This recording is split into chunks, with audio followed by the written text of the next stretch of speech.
Olá pessoal, esperando aí o pessoal chegar, a gente vai falar sobre despersonalização.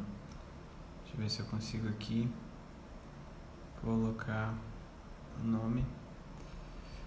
Olá, e aí João, beleza? Tudo bem? Então a gente vai falar aqui sobre despersonalização, desrealização e ansiedade.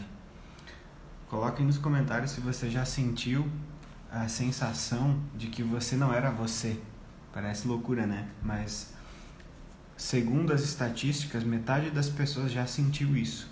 Metade das pessoas relata já terem passado por um episódio onde elas se sentiam desconectadas de si, né? Se sentiam estranhas a si mesmas. E o nome disso é despersonalização, né? Quando você se sente estranho a você, separado de você, o nome disso é despersonalização. E é um transtorno dissociativo, né? Só que você tem também o transtorno e o sintoma. A Dani disse que já sentiu quando estava em um nível de estresse muito grande. Exatamente, eu vou falar aqui para vocês o que é que causa isso. Eu já senti isso, já tive isso. Inclusive por mais de um dia, por uma semana eu já tive. Então o que é a despersonalização? Você vai achar pouco material sobre isso na internet. Se você for fazer consulta com psicólogo, psiquiatra, você vai achar pouca informação sobre isso.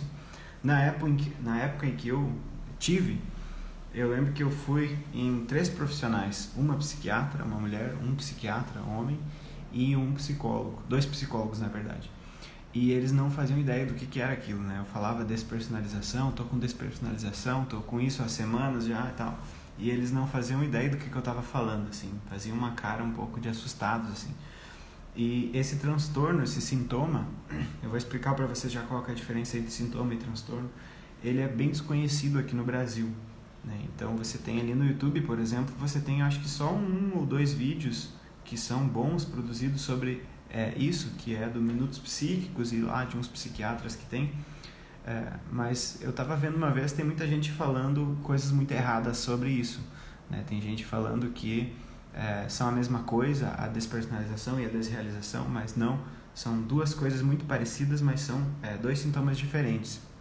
Então eu vou falar aqui para vocês o que são cada um deles, de onde que eles vêm, né? O que causa isso e o que você pode fazer para não ter mais, né? Se você já teve, você tem que se cuidar para não ter de novo.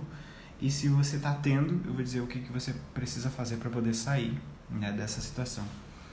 Então, como alguém já falou aí, esse sentimento estranho ele vem por conta de muito estresse, muita ansiedade. Então tem algumas coisas que causam isso, né? Então, lá quando eu senti isso aí pela primeira vez, eu estava durante um período de muito estresse. Então vamos pensar o que poderia acontecer no cérebro para ele causar isso, né? Se você for pesquisar, você vai ver que é dito que esse transtorno ele é uma defesa do cérebro contra o estresse. Então, assim, quando você tem o sintoma da despersonalização, você tem um estresse muito grande, um trauma muito grande, uma ansiedade muito grande, ou você pode ter um ataque de pânico muito grande, e aí o teu cérebro ele vai tentar se defender desse estresse, desse pânico, dessa ansiedade. Então, o que acontece? Você tem, por exemplo, o desmaio, né, no teu corpo. Então, quando o teu corpo fica num estado que ele entende que você não vai conseguir dar conta de alguma coisa, ele desliga, né, teu cérebro meio que desliga o corpo para você ficar em repouso. Pensa que é a mesma coisa, só que com a mente, né? Então, se o desmaio é o mecanismo de defesa do corpo, a despersonalização é como se fosse um mecanismo de defesa da mente contra o estresse. Então, o que ele faz? Ele separa você da tua memória, ele separa você dos teus afetos, ele separa você das tuas percepções, né? Aquilo que você tem de percepção de si fica afastado de outras coisas. Então eu sempre costumo dizer, você não é teus pensamentos, né? Você não é a tua memória, você não é, sei lá, você não é as músicas que você gosta, você não é os teus afetos, você é tudo junto. Então é como se na tua mente existisse uma confluência de fenômenos e eles se amarrassem num ponto nodal. Esse ponto nodal é o que você tem a percepção de eu, né? Aquilo que você diz, sou eu. Esse senso de si que é perdido no transtorno dissociativo ou nos sintomas dissociativos. Depois eu vou explicar para vocês qual é a diferença entre transtorno e sintoma, tá? Já digo para vocês que o transtorno em si é bem raro, é mais comum você ter os sintomas, né? Mas então o que acontece? O teu cérebro ele entende que você está com muito estresse e ele meio que ele desamarra esse senso de eu. Então faz sentido lógico, né? Você, por exemplo, tem uma fonte de estresse que você não consegue retirar. Você tem pensamentos ruminativos que você não consegue lidar com eles. E você não consegue trabalhar com essas coisas, elas ficam martelando na tua cabeça. E aí o que o teu cérebro faz? Ele desliga esse senso de que você é você e de acessar as tuas memórias e afetos. Porque ele entende que se você não acessar mais essas memórias, você não vai ruminar mais e pensar mais negativo. Ele entende que se você não acessar mais esses pensamentos, você não vai ter mais estresse. Só que daí o que acontece? É um mecanismo de defesa meio falho, né? Porque você fica apavorado. Então as pessoas costumam dizer que acham que vão ficar assim para sempre. Uma das coisas principais que as pessoas relatam quando elas entram na terapia, quando elas começam a ouvir alguma coisa sobre isso, é que elas acham que estavam enlouquecendo ou que vão ficar loucas. Porque dá muito medo, né? Você fica se sentindo meio que estranho, meio que um robô, né? Então, eu vou ler aqui para vocês algumas anotações que eu fiz que são relativas aos sintomas. A Paula já é aluna do nosso curso e bem-vinda, Paula. Valeu. Então, o que acontece? Quais são os sintomas do quadro, né, de despersonalização e desrealização? Dizendo aqui que você agora não tem o transtorno, tá? Porque o transtorno é uma coisa um pouco rara e um pouco grave, mas os quadros, né, os sintomas são mais frequentes, principalmente em quem é ansioso e estressado. Então, quem é ansioso e estressado pode sentir isso eventualmente. Quem bate um carro, quem é assaltado, né, quem sofre um trauma, pode sentir isso na hora em que sofreu o trauma, na hora em que bateu o carro, na hora em que foi assaltado, né? Inclusive, boa tarde, Gisele. Gisele, minha paciente aí. Inclusive, se você sofreu um trauma muito grande, você vai sentir isso, né? Uma porcentagem aí bem grande de você sentir isso. Metade das pessoas adultas já sentiram isso quando se depararam com alguma situação extrema, né? Muito preocupante. Então, quais são os sintomas, né? Os critérios para você identificar se você está sofrendo isso ou não, né? Ou se você está sentindo o sintoma que é derivado de, por exemplo, ataque de pânico, né? A diferença entre o transtorno de desrealização e o ataque de pânico é que você vai ter esses sintomas que eu vou falar aqui só quando tem um ataque de pânico, se você tem o transtorno do pânico. Se você tem o transtorno de despersonalização, você pode ter esses sintomas sem o ataque de pânico. Então, no meu caso, o que aconteceu? Eu tinha ataque de pânico e tinha a despersonalização e a desrealização junto com o ataque de pânico. No momento em que eu não conseguia mais lidar com os meus ataques de pânico, porque eu procurava uma série de profissionais e ninguém conseguia me ajudar, né? Então eu fui em psiquiatra, fui em psicólogo e ninguém sabia o que estava acontecendo comigo, eu fui ficando cada vez pior, então o meu estado foi ficando mais crônico. Para vocês terem uma ideia, a primeira vez que eu consegui encontrar alguma coisa sobre como sair disso foi um curso em inglês, né? Eu nem sabia ler inglês muito bem naquela época, eu tive que ver assim de uma forma meia boca, né? Porque eu entendia poucas palavras para poder saber o que eu fazia. Mas enfim, aí isso vai se intensificando, tá? Então, se você tem ansiedade, transtorno de pânico, e isso está se intensificando para você, você vem sentindo cada vez mais essa sensação de realidade, de separação de si, visão turva, visão em túnel, procure ajuda, porque isso tende a ficar pior se você não trata, e se você trata, isso tende a sumir, tá? Então, o transtorno de personalização, desrealização, não tem medicação e nem tratamento para ele. Por quê?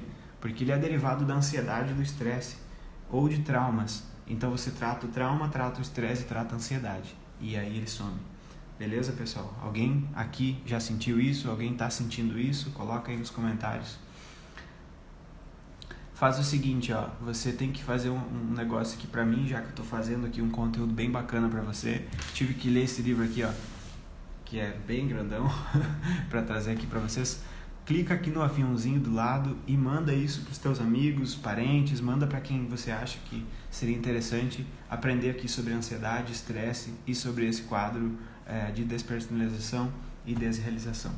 Então, quais são as coisas que a pessoa sente, né? O que a pessoa vivencia quando ela está sentindo isso, né? Ela vivencia uma sensação de irrealidade. Então, é como se ela não fosse real.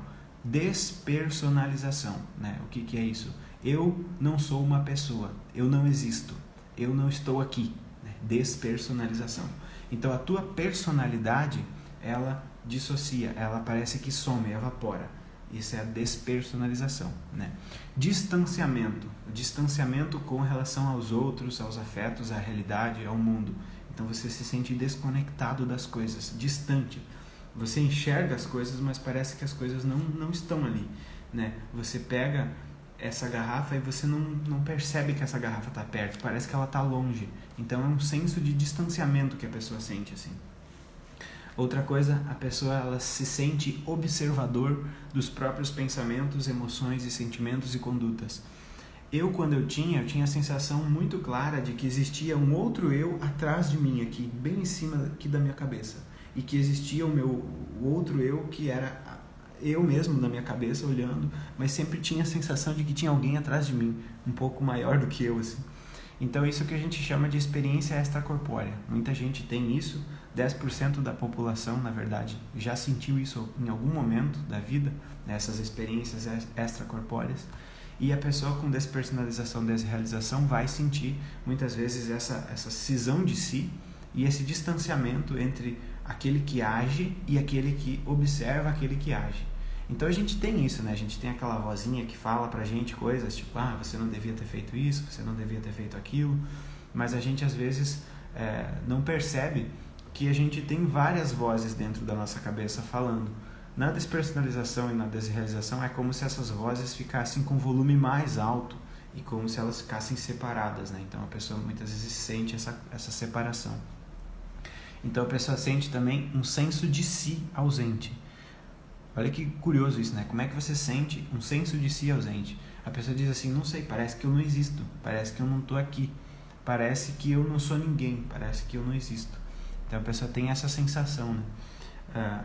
Outra coisa é uma anestesia física e emocional. Então a pessoa assim, às vezes ela não vai sentir gosto de comida, não vai sentir cheiros, não vai sentir sabores, não vai sentir muito bem a pele, não vai sentir o corpo, ou não vai sentir muitas emoções. Então eu lembro que eu costumava dizer quando eu estava nessas crises, que se eu quisesse ficar pelado no meio da rua, eu faria, porque eu não tinha mais vergonha. Naquele momento, entenda que você está dissociado das tuas memórias e dos teus afetos, então assim, você não dá a mínima se alguém fala um negócio que você se você fala alguma coisa que as pessoas não gostaram, assim, timidez, medo, eu era bastante tímido na época, parece que isso some, porque os teus afetos eles ficam distantes de você, né? Então você fica assim, realmente não dando a mínima para nada. Então algumas coisas que as pessoas relatam. A Elia perguntou se as crises aumentam falou que as crises dela aumentam durante a tarde, perguntou se o calor tem alguma influência.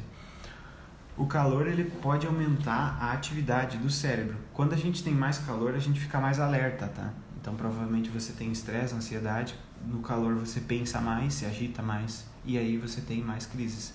Então pode ter essa relação com relação à temperatura, mas não a temperatura em si, e sim o efeito da temperatura no nosso cérebro, né, no nosso corpo. A temperatura alta ela ativa o nosso metabolismo, então funciona mais rápido, o cérebro funciona mais, os pensamentos funcionam mais rápido, você pensa mais e, consequentemente, se você se estressa, vai acabar se estressando mais, né, porque você pensa mais. Então, algumas coisas que as pessoas me relatam e que tem nos livros, né, de que as pessoas que sentem isso, né, essa experiência extracorpórea, essa noção de não ser ninguém, né, a noção de que você não tem uma identidade, uma personalidade, a noção de ser duas pessoas, uma observando e outra agindo, a noção de estar numa redoma de vidro. Eu tinha isso muito, muito vívido. Eu tinha a sensação de que eu estava usando um óculos e que era um óculos meio embaçado. Então, assim, quando eu tinha isso, eu não usava óculos. Mas quando eu comecei a usar óculos, eu comecei a achar muito estranho usar óculos, porque me lembrava a sensação da despersonalização. Então parecia que eu ainda estava naquela coisa assim. É como se você está vestindo um óculos, só que é um óculos acrílico meio fosco. Eu sentia isso. E sentia muitas vezes a minha visão em túnel, ou distanciando as coisas, ou aproximando muito. Então as distâncias, as noções de perspectiva ficam esquisitas.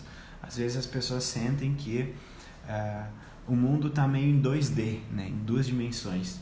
Parece que o mundo está meio achatado, meio nebuloso, meio escurecido, né? Então esse campo visual às vezes fica muito estreito e às vezes fica muito dimensionado, muito grande, né?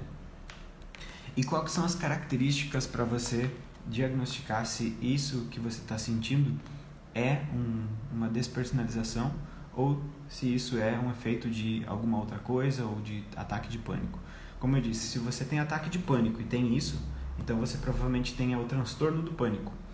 Se você não tem ataque de pânico, não está usando nenhuma droga, né, como maconha, LSD, algumas coisas mais fortes, cocaína, essas coisas elas ativam esse tipo de sensação.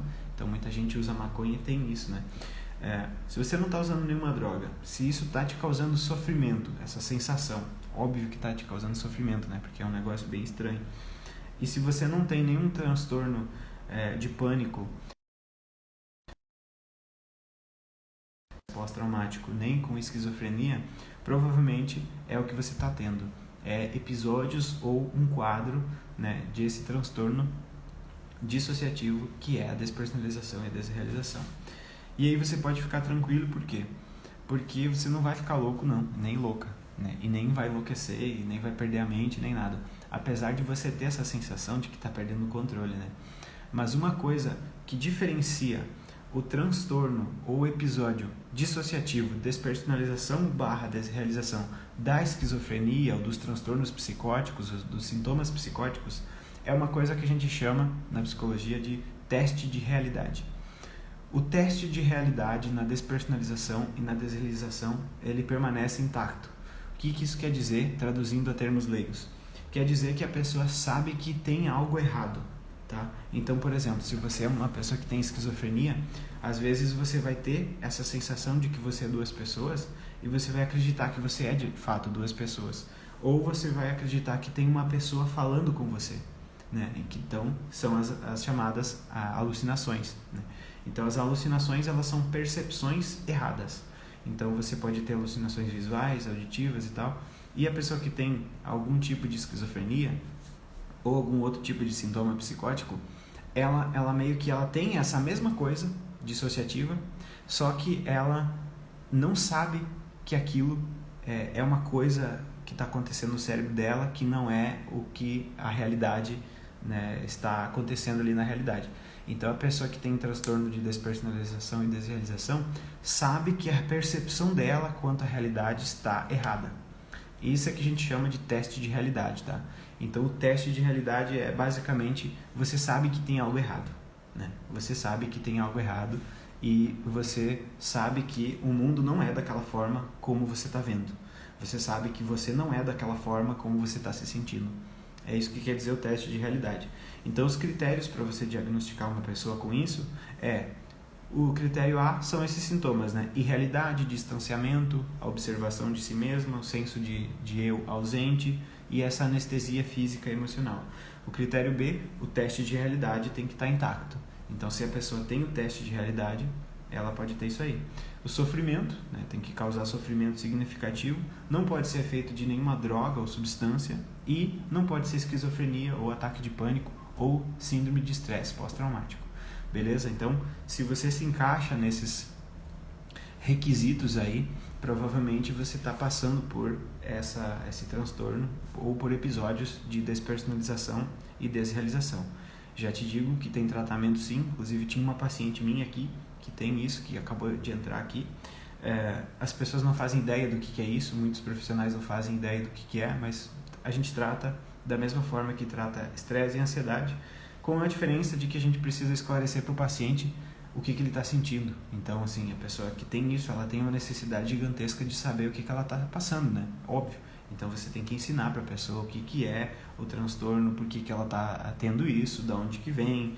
Então tem que explicar para a pessoa se acalmar, né? A pessoa se acalma muito quando consegue entender que ela não está ficando maluca, não tem nada de errado, aparentemente assim, neurologicamente com ela. A única coisa que está errada é algumas circuitarias no cérebro. Então você pode ter uma baixa de serotonina, você pode ter baixa de dopamina. Eu não sei bem certo qual que são os níveis ali neurais, né, dessas substâncias, dos neurotransmissores na despersonalização. Até quero estudar um pouco melhor isso. Mas isso não é detectável via exame, né? Uma paciente me perguntou: consigo fazer um exame da cabeça e ver se eu tenho isso? Não.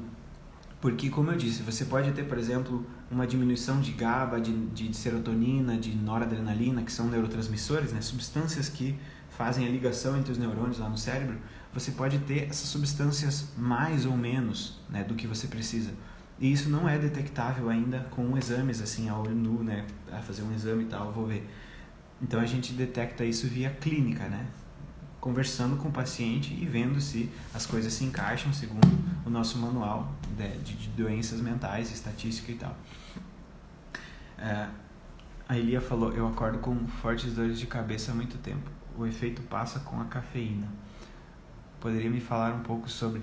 Se você tem dor de cabeça e o efeito passa com cafeína, provavelmente você está com uma dependência de cafeína, né? Porque a cafeína também ela vicia. E assim, a cafeína ela é dose dependente. O que isso quer dizer? Quanto mais você toma, mais teu corpo precisa dela para fazer o mesmo efeito. Então provavelmente você tomou demais, né? Talvez viciou o teu sistema de recompensa, porque a cafeína ela gera uma recompensa. O que acontece? É como se você tivesse a molécula da cafeína e lá o neurotransmissor da dopamina. A dopamina ela é o neurotransmissor que prediz a recompensa. Então, quando você vai ter uma recompensa, instala a dopamina. Vai ter uma recompensa, instala a dopamina. Então, a cafeína ela entra lá no receptor. Então, a cafeína gera um aumento de dopamina. Então, por isso que você pode ter o vício na cafeína, né? Por isso que você pode se viciar.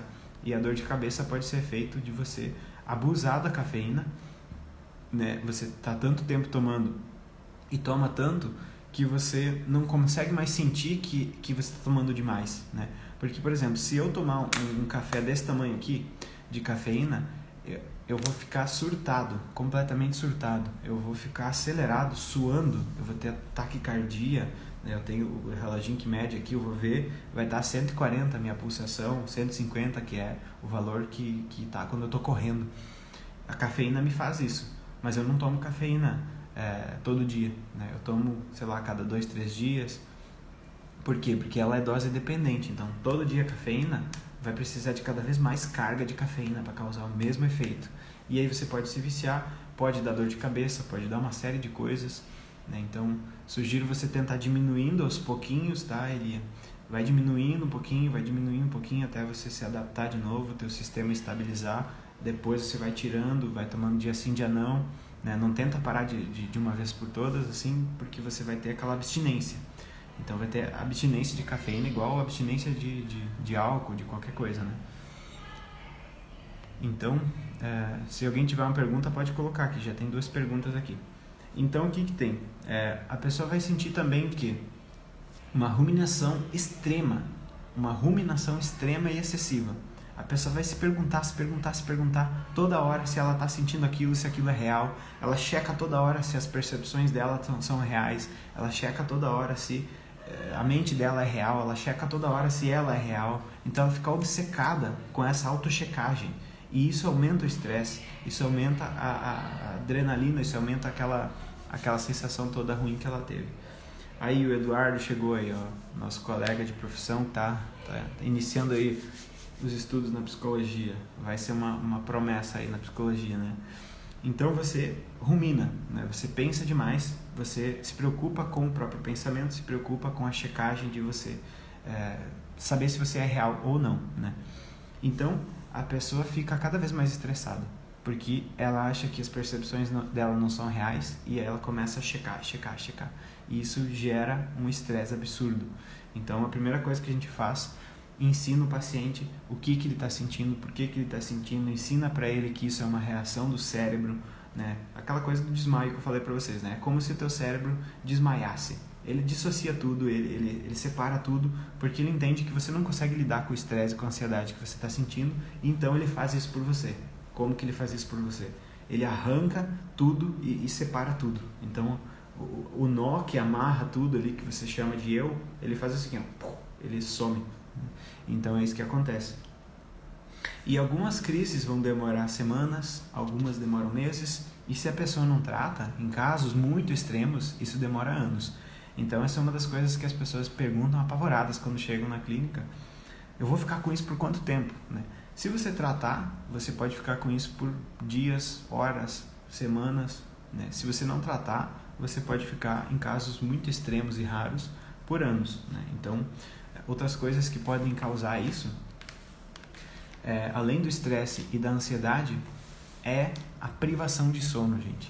Então, assim, privação de sono gera despersonalização e desrealização. Isso é muito sério. Por quê? Porque muita gente negligencia o sono, né? E você está vendo aqui, é um transtorno dissociativo, né?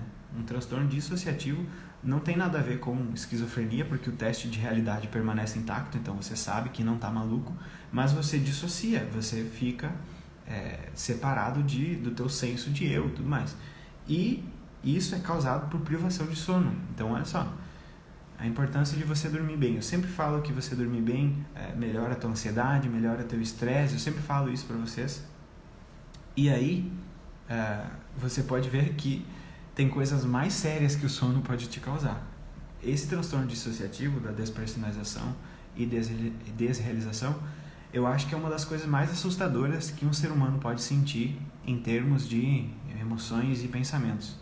Eu sei porque eu já tive, né? Já tive várias vezes, e foi exatamente no momento onde eu estava me privando de sono, porque eu estava num relacionamento onde a gente tinha muitas discussões, inclusive à noite, e a pessoa que eu estava naquela época, eu acho que ela tinha alguma baixa necessidade de sono, né? Causada por alguma coisa, tipo bipolaridade, não sei, né? Você tem a diferença entre insônia e privação de sono, insônia, privação de sono e baixa necessidade de sono. Não sei se vocês sabem essa diferença, né? Insônia, o que é?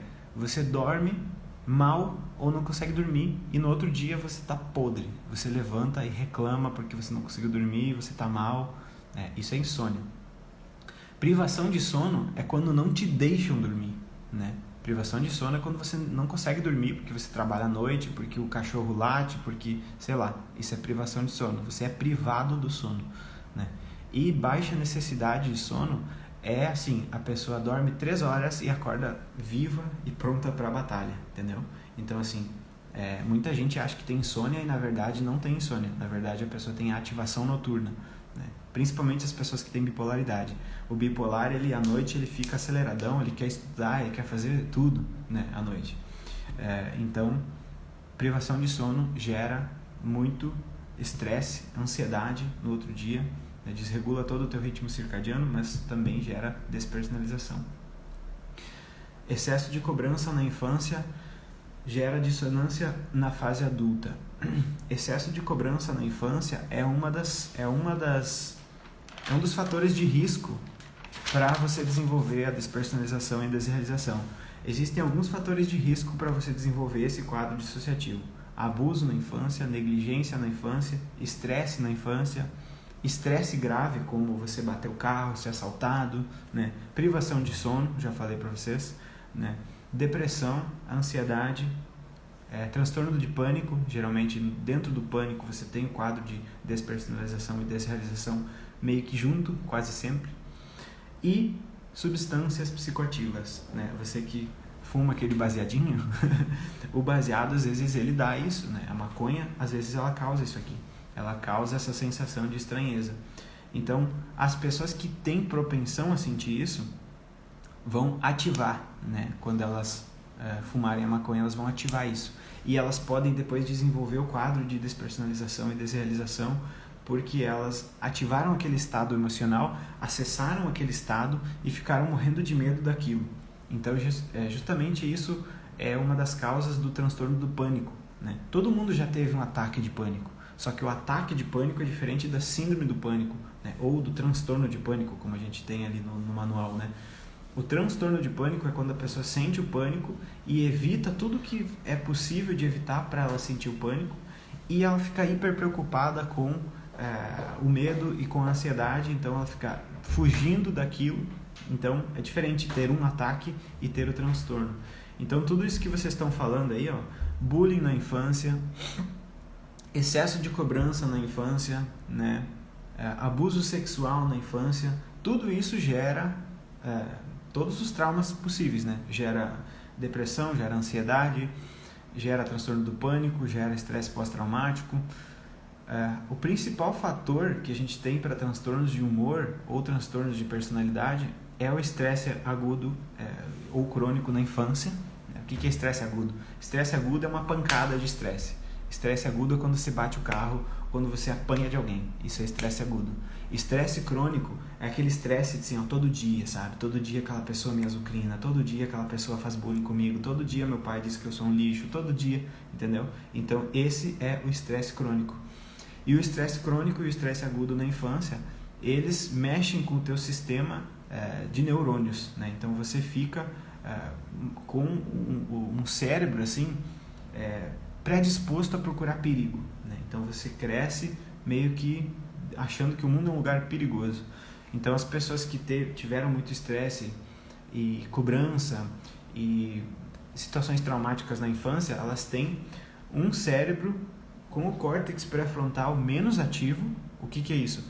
É a área que fica logo atrás da tua testa aqui, que é responsável por inibir os impulsos, por fazer o teste de realidade, ou seja, prever o futuro, prever as coisas de uma forma certa, né? Controlar a atenção, controlar o comportamento, prever o comportamento dos outros, né? E regular a sua própria conduta, né? Regular as funções executivas que a gente chama, né?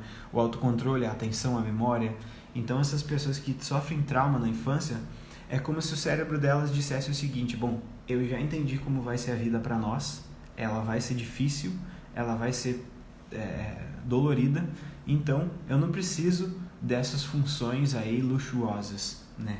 Eu não preciso pensar, raciocinar, eu tenho que ser emotivo, porque pensem só, o que você faria se você fosse, por exemplo, a pessoa que desenha o cérebro humano? Digamos que você é a criatura que criou o ser humano, e aí você quer que o ser humano sobreviva.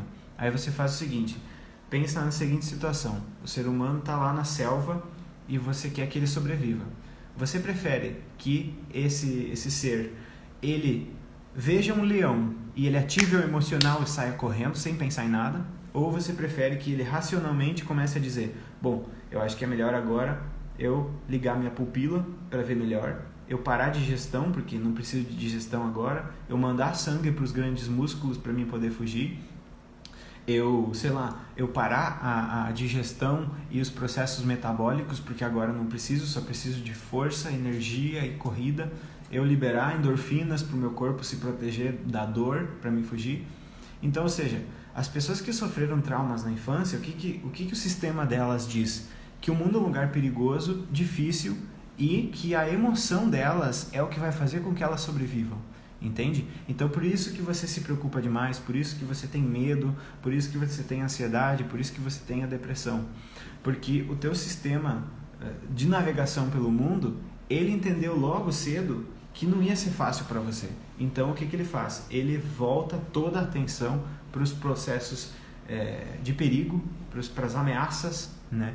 Então ele volta todo, o teu cérebro ele muda estruturalmente, né? Você tem o córtex pré-frontal hipoativo, ele diminui a atividade, e você tem áreas emocionais do sistema límbico, como a amígdala, que é o centro emocional do cérebro, que ficam maiores e mais ativas. Então é como se você, por exemplo, tivesse uma pessoa que tem transtorno de ansiedade, ela tivesse a amígdala desse tamanho, e a pessoa que não tem transtorno tivesse a amígdala desse tamanho aqui. Então ela fica maior e mais ativa, entenderam? Então a amígdala é um negocinho do tamanho dessa bolinha aqui, ó. É um tamanho de um feijãozinho, tá? Tem no meio do cérebro uma aqui e tem outra aqui. Tem lá no meio do cérebro.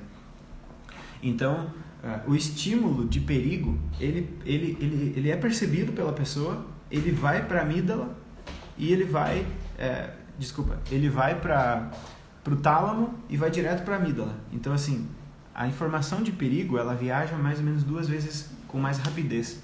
E a pessoa emocionalmente, com um transtorno emocional, né, com o emocional abalado, ela detecta informações de perigo muito mais rápido, só que ela se foca muito mais nisso, né? Então a pessoa, ela vive procurando perigo e ela acaba sempre encontrando. É isso que eu chamo lá no nosso curso.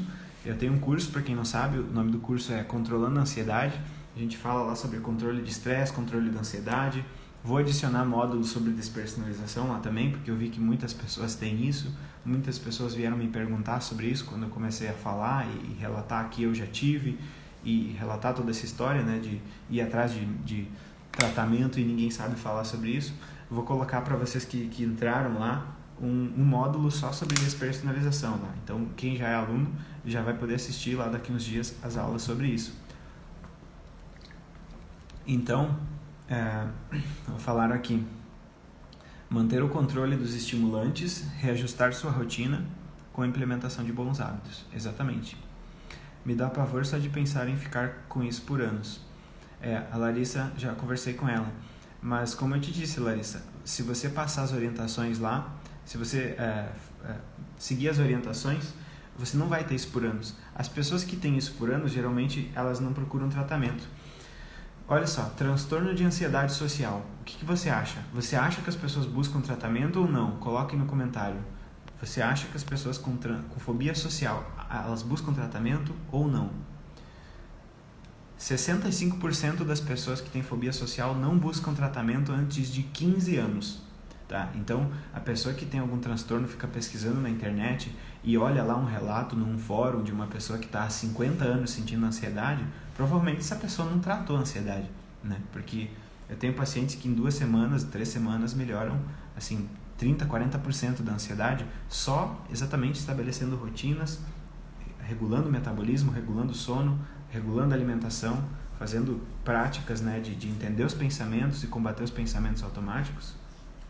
Então, assim, não vá pela exceção, né? Você não se modula pela exceção, você se modula pela regra. A regra é o quê? As pessoas começam a se sentir mal, vão buscar ajuda. Tudo bem que no Brasil não tem muita gente que fala sobre isso, mas eu tô falando aqui, entendeu? Então você tá no melhor lugar possível aqui do Brasil para aprender sobre isso. Tem pouquíssima gente falando sobre como que você sai do transtorno dissociativo, né? Despersonalização e desrealização. Então, tem uma série de coisas que eu vou falar para vocês depois que vocês podem fazer. Estou há 15 dias sem terapia, já estou surtando. Estou vendo que quando voltar eu vou ter que trabalhar a como ficar sem terapia. A tua terapia está te deixando dependente ou você está precisando muito de terapia no momento? Porque também tem isso, tem terapeutas que não ensinam o paciente a andar sozinho, né? Isso também não é legal.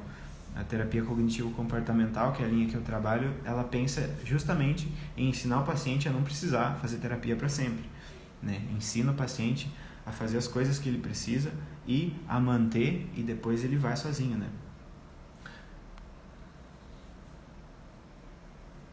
O Jaime falou que desde agosto começou a ficar com ânsia de vômito, fez exames e não deu em nada. E a médica informou que é ansiedade. O pior é que desde agosto vivo assim, já perdi até peso.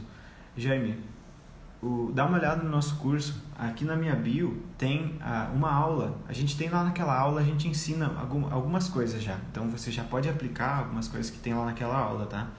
Então entra no nosso curso, tem tudo lá. Os alunos já estão fazendo. Já recebi alguns depoimentos, o curso foi lançado há poucos dias, mas eu já recebi alguns depoimentos de pessoas que estão gostando muito, já estão implementando. Inclusive tem muita gente implementando as dicas que eu dou aqui de graça. Tem muita gente que já melhorou, tem alguns stories meus ali que estão mostrando isso. Tem muita gente que já melhorou sem comprar o curso, só de seguir as dicas grátis.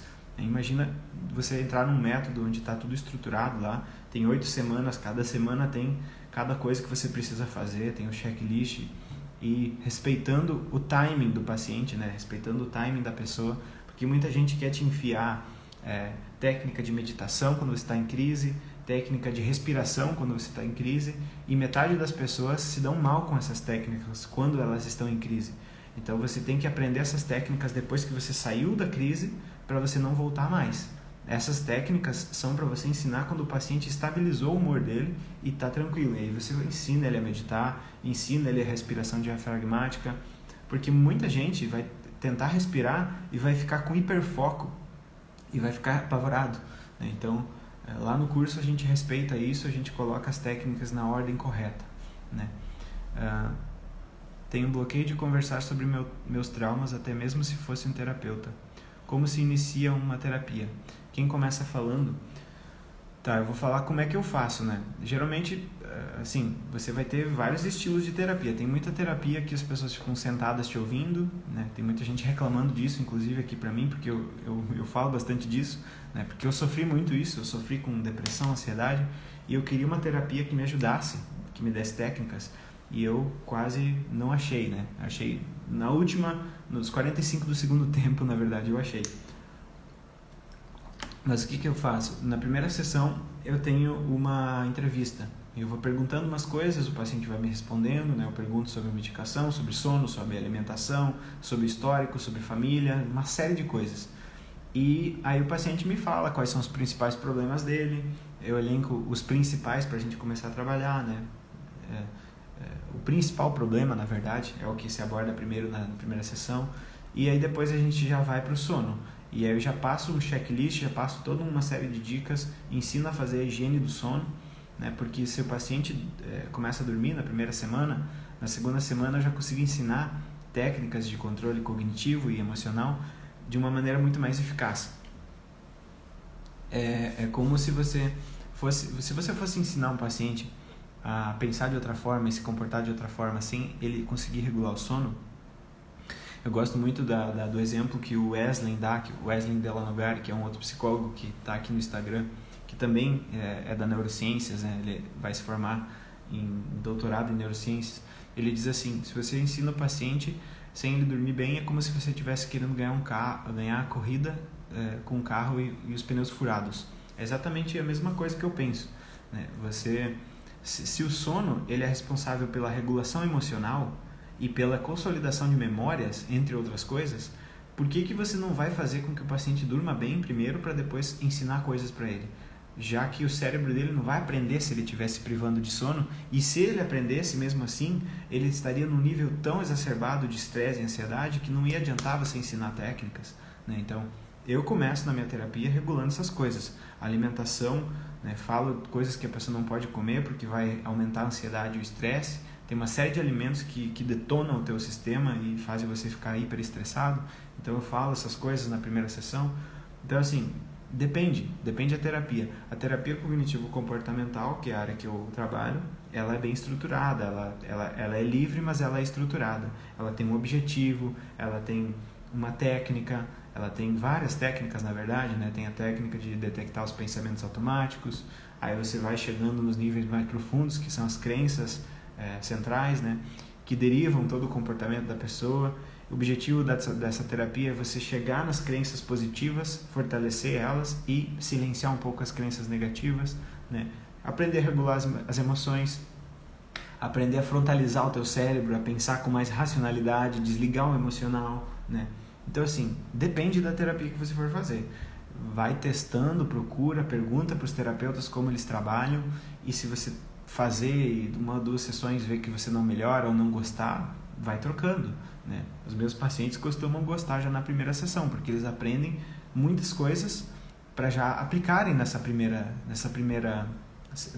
semana, né? Eu pessoalmente acredito que a terapia é isso. Eu não acredito que a terapia é você sentar com papel, ficar anotando e o paciente vem ali, te fala e você fica só ouvindo e fazendo reações bovinas, né? Ou perguntando o que você pensa sobre isso, ou como você se sente. O paciente já sabe como ele se sente, o paciente já se perguntou muita coisa sobre o que ele sente. Então não é na terapia que você vai pagar uma pessoa para ela te perguntar aquilo que para você já é óbvio. Então eu acredito que na terapia você tem que aprender. O psicólogo tem que te ensinar o que você está passando, por que você está passando, o que você está sentindo e como que você faz para não sentir isso. Mas assim, o psicólogo ensina, né? O 30% da coisa é o psicólogo te ensinando. E os outros 70% é você, quando chega em casa, aplicar tudo aquilo. Então tem uma paciente minha, por exemplo, que ela fez a primeira sessão E eu passei uma série de coisas para ela e ela fez tudinho. Na segunda semana ela voltou, a fisionomia dela estava diferente, ela estava com o cabelo diferente, ela estava com a pele diferente, não parecia nem a mesma pessoa. Por quê? Porque ela aplicou tudo, ela aplicou passo a passo certinho, né?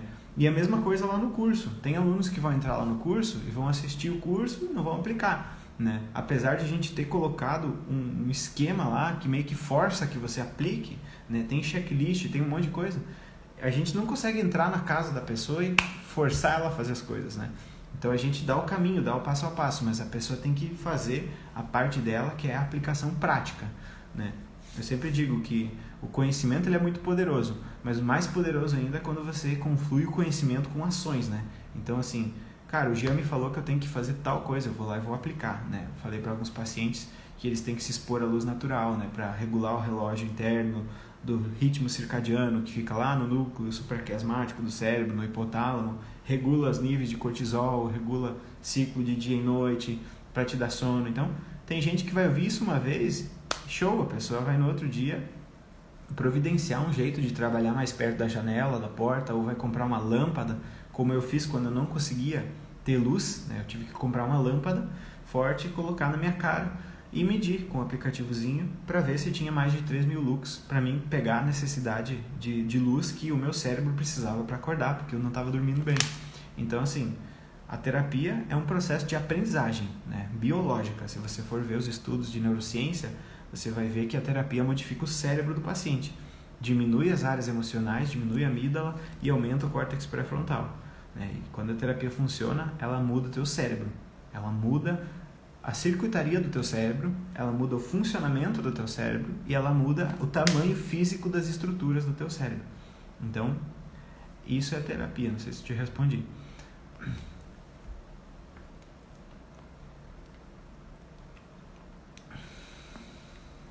Ninguém me acionou nada, só me passaram remédio.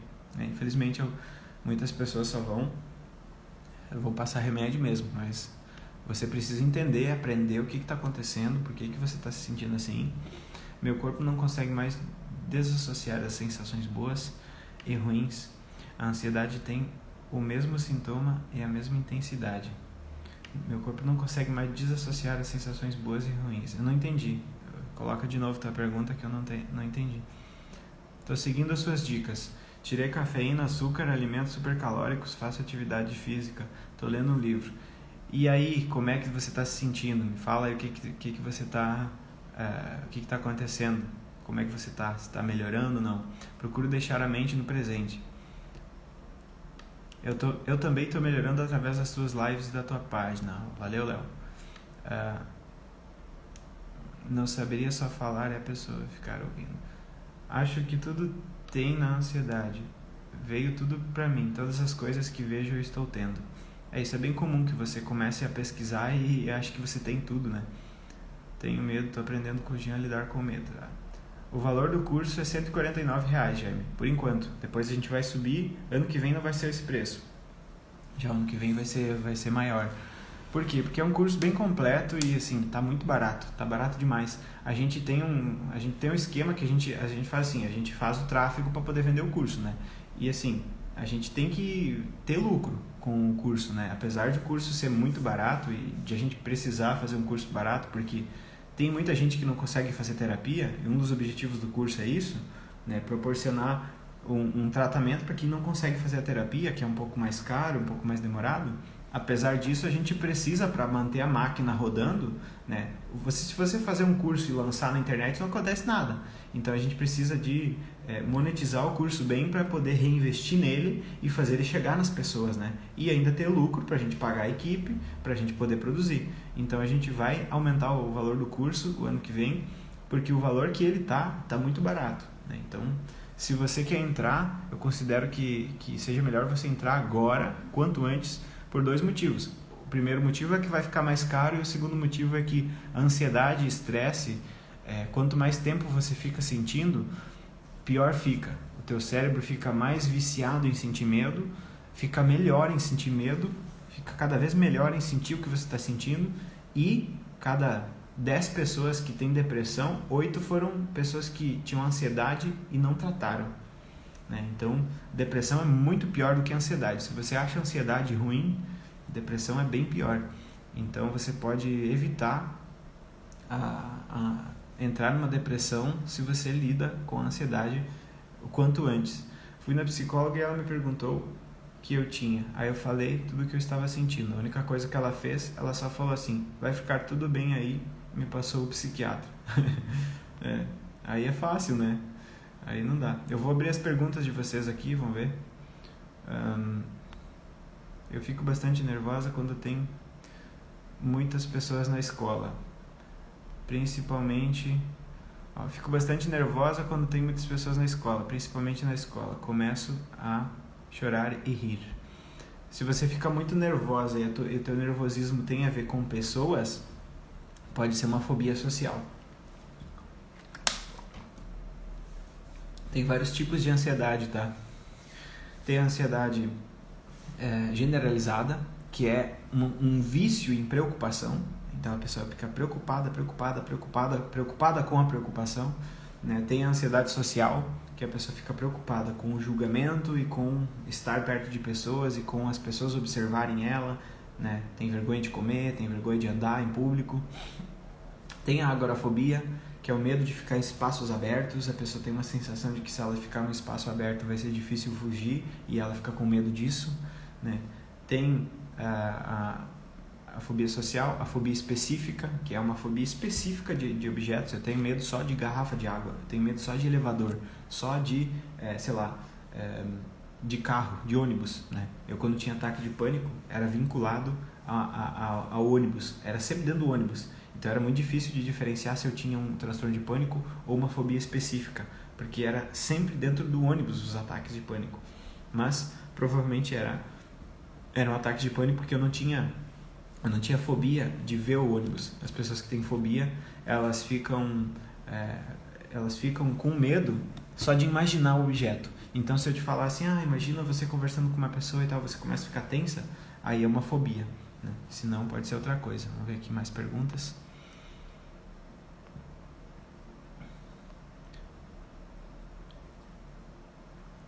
Pode salvar... Aqui, vamos ver. Boa tarde, pode salvar a sua live? Eu vou salvar a live e vou colocar no YouTube. Pode ficar tranquilo que assim que termina o salvo, você pode ver de novo aqui, ou você vai poder ver de novo no meu canal do YouTube. Se você não entrou lá, não sabe que eu tenho um canal lá no YouTube. É só pesquisar o meu nome lá que você acha. Outra pergunta aqui da Larissa. Pior é o medo de nunca voltar e começar a duvidar se realmente a gente está acordado, né? É isso que eu estava falando. A preocupação em checar se você realmente está sentindo, se você realmente está ali, se você realmente existe, é uma das piores coisas da despersonalização e da desrealização, porque essa autochecagem, ela causa mais ansiedade e estresse. Então, o que a gente precisa aprender a fazer? Não é fácil, mas a gente precisa para melhorar, fazer isso. Começar a se voltar para outras coisas.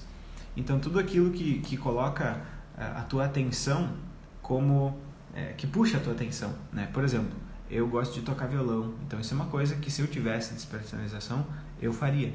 Quando eu tocava bastante, eu assistia bastante filmes, eu escutava muito músicas que eu gostava na adolescência, né? Então, tudo aquilo que faz a tua atenção sair dessa preocupação excessiva, dessa ruminação, sair dessa autochecagem de que se você é real, se você existe... Tudo que tira o teu pensamento daqui, coloca para fora. Então, assim, eu não vou poder dizer para você o que é que você tem que fazer especificamente, porque eu tenho que conhecer você, né? Então, se eu te atendesse, por exemplo, ou se eu fosse teu amigo, teu parente, eu saberia. Eu sei o que eu gosto muito e que prende a minha atenção.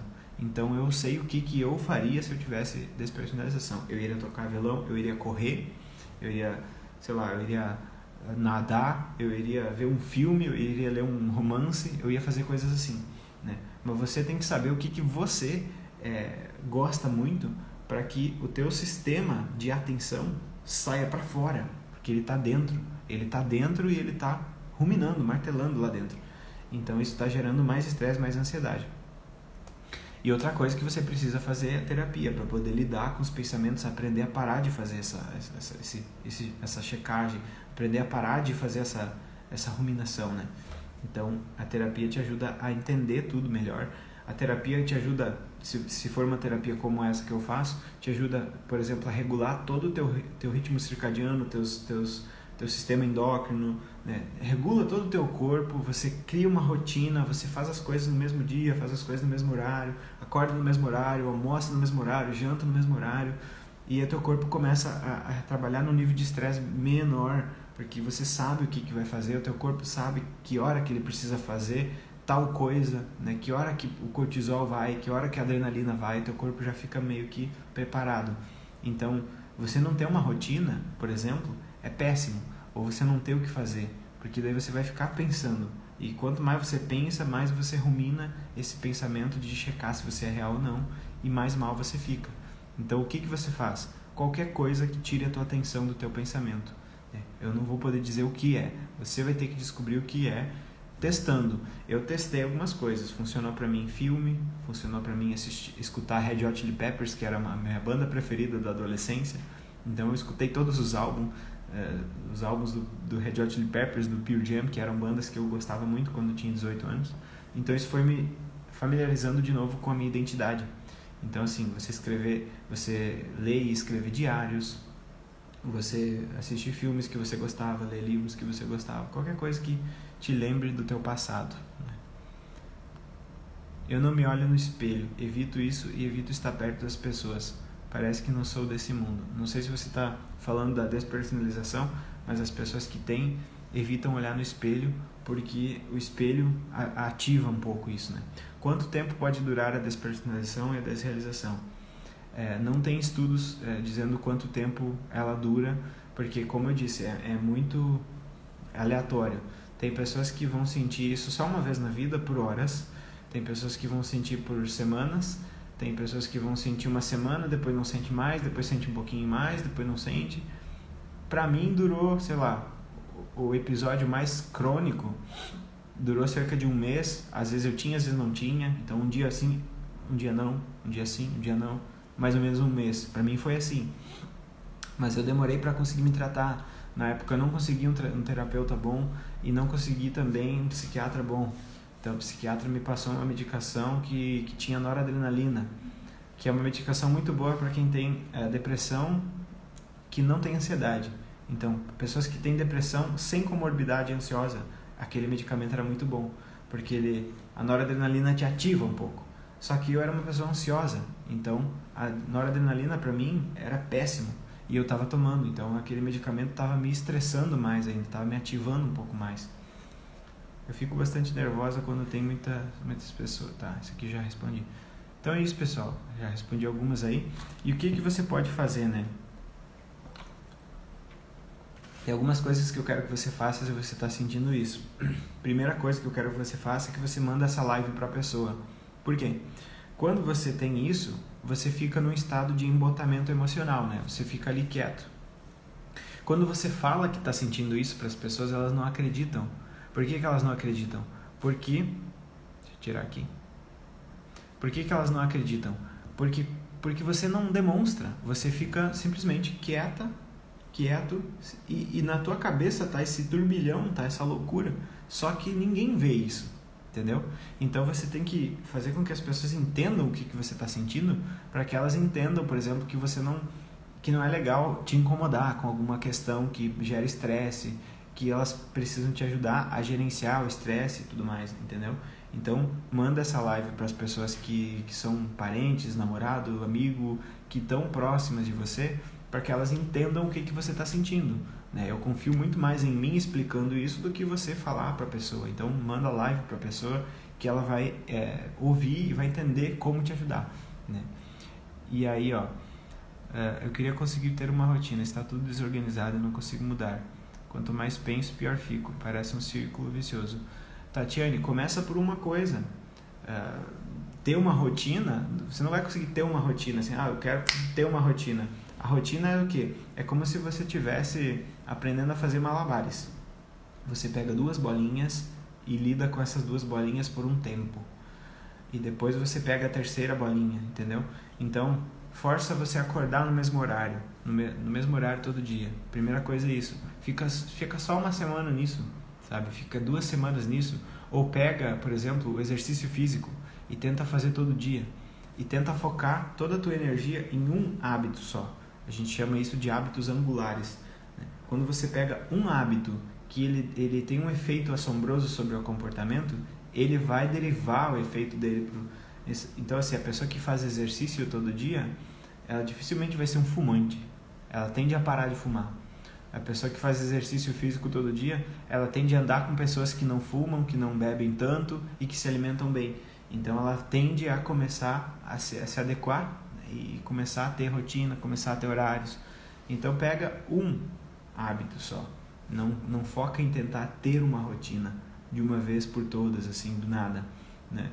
Se o teu ambiente está todo desorganizado, você tem que começar bem pequeno e trabalhar devagarinho.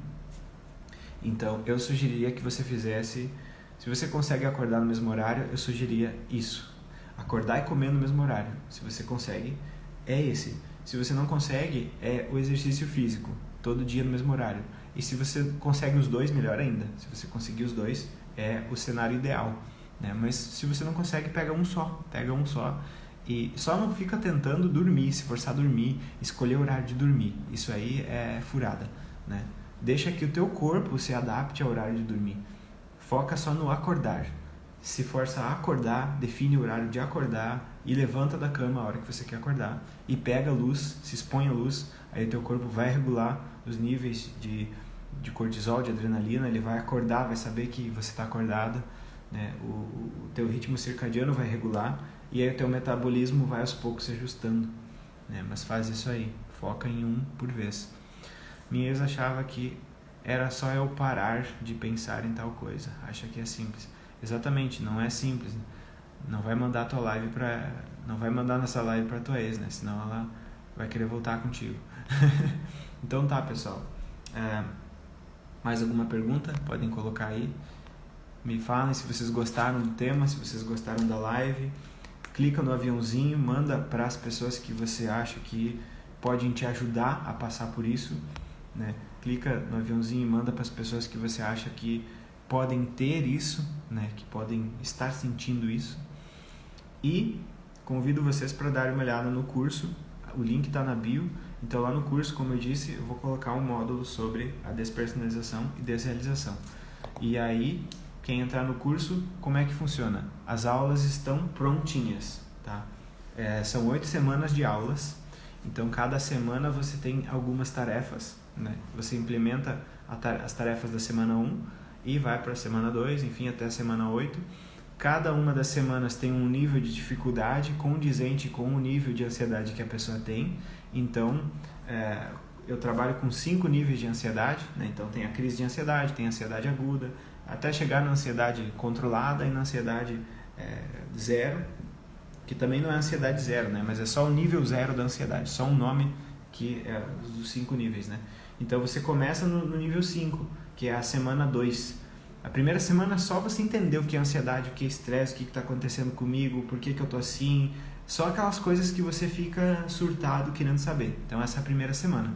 E a segunda semana é só sobre crises, como sair da crise, por que eu tenho crise, o que eu faço quando eu tenho uma crise, quais são as técnicas que funcionam quando a pessoa está com crise, e aí vai indo, né? A partir da semana 2, 3, 4, 5, até chegar nas técnicas lá que muitas vezes o pessoal tenta te ensinar, mindfulness e respiração diafragmática e tal, que é lá na semana 7, na semana 6, né? Então eu ensino as coisas que são difíceis de implementar quando a pessoa já está mais estabilizada lá.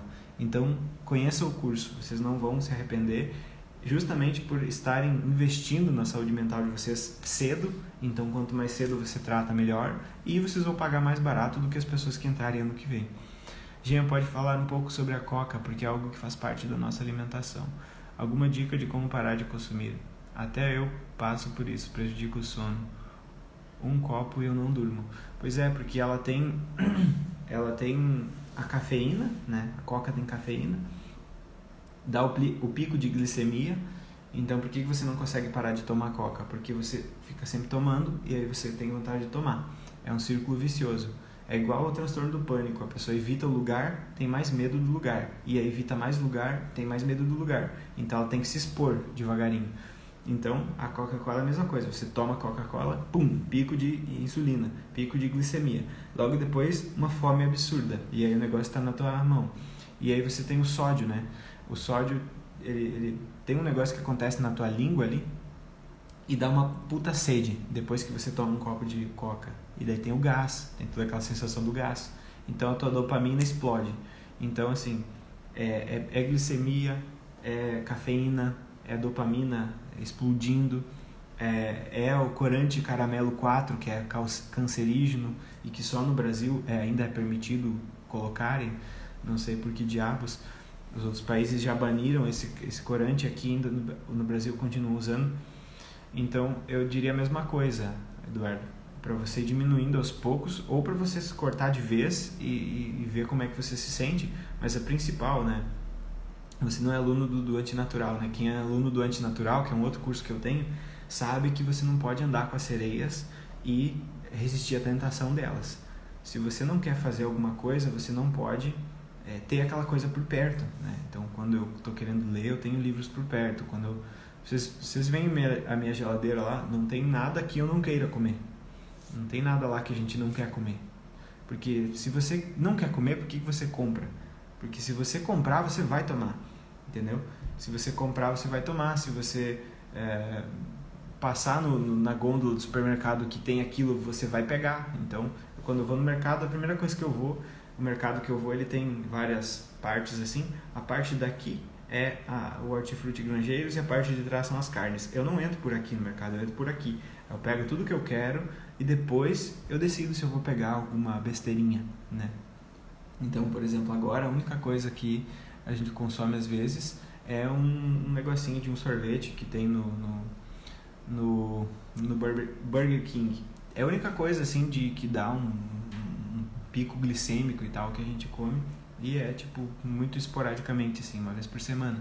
Mas você frequentar lugares, você comprar, você passar pelo lugar, vai te dar um gatilho de querer comprar, principalmente se você está consumindo muito. Então eu tentaria me afastar dos estímulos o máximo possível e tentaria fazer uma decisão, né? Eu vou decidir qual dia que eu vou parar. Tipo, eu parei de fumar assim, eu decidi qual dia que eu ia parar de fumar e o que eu poderia fazer para não fumar mais, que era fazer exercício, né? Me alimentar bem. Foi ali que eu comecei a me alimentar bem e comecei a notar como é que eu fiquei melhor, como é que minha ansiedade diminuiu, como que meu estresse diminuiu. Eu tinha tanto estresse, para você ter uma ideia, que o meu olho tremia assim. Então, quando você treme o olho, é um sinal de um espasmo que o olho tem. Com excesso de cortisol no sangue, o olho dá um espasmo. Então, foi assim que eu fiz. Eu decidi que eu ia mudar radicalmente o estilo da minha vida. Então, assim, que pessoa que eu quero ser? Eu quero ser uma pessoa que me alimenta bem, que faz exercício e que nessa identidade não tem espaço para tomar Coca-Cola, entendeu? Nessa identidade dessa pessoa não tem espaço para fumar, não tem espaço para, sei lá, se entorpecer de álcool. Então você cria uma nova identidade, sabe? É muito mais fácil você ter uma mudança comportamental de hábitos se você cria uma nova identidade. É isso que eu ensino lá no curso Antinatural, né? Eu ensino a pessoa a criar essa nova identidade, porque é muito mais difícil. Imagina uma árvore. É mais fácil plantar uma árvore pelo tronco, né, do que querer plantar a árvore pelas folhas. Aliás, é impossível plantar uma árvore pelas folhas. Você tem que plantar a árvore pela semente, e aí nasce o tronco. Então, assim, a nova identidade é o tronco, sabe? Então, assim, aqui em cima, nos galhos, tem não tomar coca, não comer coisas gordurosas, não comer muita coisa em excesso, não ser sedentário, tá? Mas aqui embaixo tem a identidade. Então, o Eduardo, escreve aí quem é o Eduardo que você quer ser, tipo assim, em 2022, entendeu? Quem é o Eduardo que você quer ser? Ele é um cara que faz tal coisa, tal coisa, tal coisa. O que ele faz, o que ele não faz? É muito mais eficaz se você quiser mudar, estabelecendo uma nova identidade e buscando essa nova identidade, porque aí você foca em algo que é realmente realmente central na personalidade da pessoa. A identidade da pessoa é o núcleo, é como se fosse uma cebola. Tem os pensamentos, tem as crenças, tem, sei lá, as emoções, e lá dentro tem a identidade, a personalidade. Então, se você foca em criar uma personalidade nova, uma identidade nova, aliás, personalidade é outra coisa, é muito mais fácil. Obrigado pelo conteúdo e ainda mais gratuito. Faz mais lives. Vou fazer mais live sim. Coca-Cola me deixa ansiosa, nem tomo mais. Parabéns. O Eduardo vai se juntar a você daqui a pouco, né? O que fazer quando a angústia está tomando conta? Eu acho que a primeira coisa que você pode fazer é escrever. Escreve os teus pensamentos, porque tem duas coisas que acontecem quando você escreve. Você alivia as emoções e você tem um banco de dados sobre como que são os teus gatilhos de ansiedade. Então, eu pergunto para o pessoal que eu atendo, o que você escreveu durante a semana e tal. Vamos dar uma olhada nas coisas que você escreveu. Por quê? Naquele momento que a pessoa estava mal, ela escreveu e se aliviou. Porque quando você escreve, você ativa o córtex pré-frontal e desativa a amígdala e desativa também o sistema límbico, né? Se você consegue fazer respirações, também. A respiração, ela passa por dentro da amígdala, o ar, na verdade, né? A amígdala é um sensor de gás carbônico e oxigênio. Então, ela detecta se a respiração está desregulada ou não. E, a partir disso, ela faz com que a pessoa sinta menos ou mais ansiedade. Se você consegue fazer respirações conscientes sem sentir mais ansiedade, é uma ótima coisa. Se você não consegue, escreve. Se você não consegue escrever, fala com alguém. Quando você fala com alguém, também você tem uma regulação emocional, você tem também o mesmo efeito. Ativa o córtex, desativa o sistema emocional, libera serotonina, libera ocitocina, né? Libera substâncias neurotransmissoras que são responsáveis por gerar sensações de calma e diminuir o estresse, né? Também ficou assim com o olho. É sinal de estresse. Não tomo café e nenhum tipo de refrigerante. Ainda tomo café, mas bem menos que antes. Aos poucos vou deixando de vez. Isso aí. Como faço para entrar no curso? Se você quer entrar no curso da ansiedade ou do antinatural. Se for do antinatural, você tem que me chamar no inbox. Eu vou até botar ali no link da bio os dois cursos. Mas o da ansiedade já está na minha bio, né? Já está aqui no link da bio. E o antinatural não está lá ainda. Eu posso colocar, se você quiser. Ou eu posso te mandar pelo inbox. Pode me perguntar, me mandar um direct. E aí eu posso te mandar o link, tá?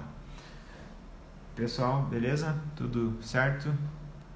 Se eu não tomar café, em um dia fico com muita dor de cabeça. Poderia explicar por quê? Porque a cafeína, ela é dose dependente, né? Eu estava explicando antes. A cafeína, ela é dose dependente, então você fica viciada na cafeína e precisa de mais cafeína cada vez mais para sentir a mesma coisa. Então ela gera prazer, ela mexe com a dopamina, né? Apesar da dopamina não tem a ver com prazer, mas quando você libera a dopamina, logo depois libera prazer. Então você provavelmente está aos poucos para você não ter aquela abstinência, e depois você tem que usar a cafeína muito, muito pouco, se você tem ansiedade. Eu considero você usar uma vez por dia só, e nunca depois das 15 horas, porque senão você não dorme, atrapalha teu sono, né? A cafeína, ela bloqueia a adenosina, que é uma molécula que você precisa para poder dormir, que faz você ficar cansada para poder dormir.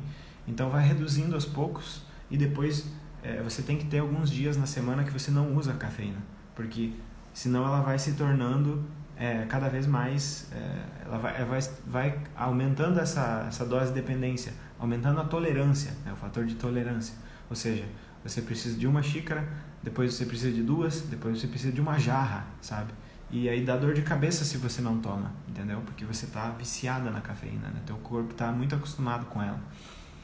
E aí, Ribeiro, vai ficar gravada assim a live no YouTube e aqui no Instagram, tá? Então tá, pessoal, a gente falou sobre várias coisas aí. O tema da live era despersonalização, mas agradeço aí a participação de vocês, tá? Mandem a live para as pessoas que vocês precisam que elas ajudem vocês a lidar com a despersonalização, né? Mandem a live para as pessoas que vocês acham que podem já ter sofrido ou que podem sofrer de despersonalização. Mandem essa live para quem é muito estressado, mandem essa live para quem é muito ansioso, mandem essa live para quem tem depressão, porque essas pessoas podem ter sintomas dissociativos de despersonalização e desrealização. Então, compartilhem esse conhecimento, porque é um conhecimento que salva, né? A pessoa pode, vai ter live sempre. Eu vou começar a fazer mais, sim. Vou começar a fazer mais lives. Não sei qual que é a frequência que eu vou fazer, mas eu vou começar a fazer mais. Tá, pessoal? Me ajudem a compartilhar esse conhecimento e se vocês quiserem reassistir a live, podem reassistir aqui. Quem quiser entrar no curso da ansiedade, já sabe, né? Vai pagar mais barato do que quem entrar no que vem. E quem quiser entrar no Antinatural, pode me mandar um direct que eu mando para vocês a página onde tem todas as informações sobre o curso. Beleza, pessoal? Grande abraço e a gente se vê numa próxima live aí.